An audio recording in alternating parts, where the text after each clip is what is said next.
जीवन हमें एक मौका देता है, इसलिए जब भी सही कॉलेज चुनने का समय आए तो सिर्फ मंगलायतन यूनिवर्सिटी आपके बेहतरीन भविष्य और सर्वांगीण विकास के लिए।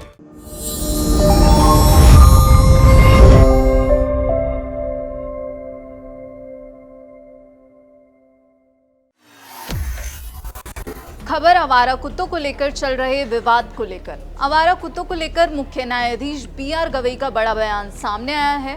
दरअसल भारत के मुख्य न्यायाधीश के समक्ष तत्काल सुनवाई के लिए एक याचिका पेश की गई थी। यह याचिका कॉन्फ्रेंस फॉर ह्यूमन राइट्स ने दायर की थी। इसमें दिल्ली हाईकोर्ट के एक आदेश को चुनौती दी गई थी। कोर्ट ने इस याचिका पर दोबारा से विचार करने के लिए कहा है। तो आइए जानते हैं कि पूरा मामला क्या है। तो मुख्य न्यायाधीश बी.आर. गवई और न्यायमूर्ति के विनोद चंद्रन की पीठ के समक्ष एक याचिका पर सुनवाई हुई। इस याचिका को कॉन्फ्रेंस फॉर ह्यूमन राइट्स नाम के एक संगठन ने साल 2024 में दायर किया था। इस याचिका में दिल्ली हाईकोर्ट के उस आदेश को चुनौती दी गई है जिसमें दिल्ली हाईकोर्ट ने पशु जन नियंत्रण नियमों के अनुसार दिल्ली में आवारा कुत्तों की नसबंदी और टीकाकरण के निर्देश देने की मांग वाली उनकी जनहित याचिका पर विचार करने से इनकार कर दिया था।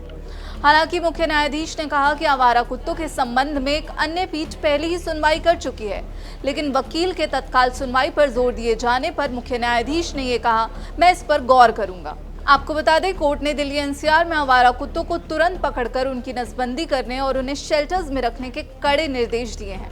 कोर्ट ने यह आदेश कुत्तों के काटने और रेबीज के खतरे को नियंत्रित करने के लिए दिया है। सुप्रीम कोर्ट के इस आदेश पर जमकर बवाल हो रहा है। बीजेपी की मेनका गांधी से लेकर कांग्रेस के राहुल गांधी तक ने कोर्ट के फैसले पर बहुत बड़े बड़े बयान दिए हैं। कई लोगों ने कोर्ट के इस आदेश का स्वागत किया है, तो वहीं कई लोगों ने इस पर अपनी नाराजगी भी जाहिर की है। आपको बता दें कि दिल्ली ही नहीं, भारत के अन्य राज्यों में भी आवारा कुत्तों और पशु को शेल्टर्स में भेजा जा सकता है।